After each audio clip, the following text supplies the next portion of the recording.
Basic pointers tutorials ng Honda Fit, Honda Jazz. Marami nagtatanong kung saan yung location ng speed o input speed sensor tsaka output speed sensor. So ngayon guys, i-actual natin para malaman nyo kung ano talaga at saan ang location nito. Okay, so ang speed sensor is input speed sensor. Ito, ayan, yan yung is input speed sensor ng kanyang Honda Fit. Okay, pagkatabi ng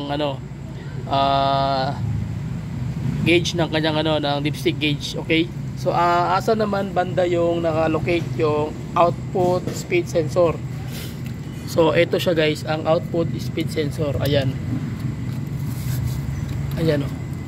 So ayan siya.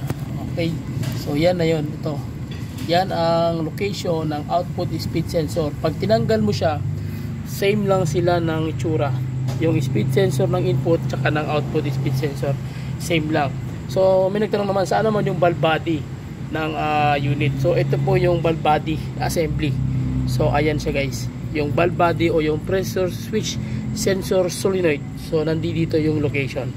So ito po yung pinapalitan at nililinisan. Okay, so pag once na hindi na address dito, ibig sabihin tapos nag drive blink ang kanyang dashboard indicator lights, nag drive, nagbi-blink, ibig sabihin CVT belt na po ang problema. So yun po yung mga basic pointers na para malaman nyo kung ano yung problema ng sasakyan nyo pagdating sa Honda Fit o Honda Jazz na CVT belt type. Okay, so yun lang guys, simpleng maiksing tutorial lang. So okay, at least nakuha nyo na yung punto.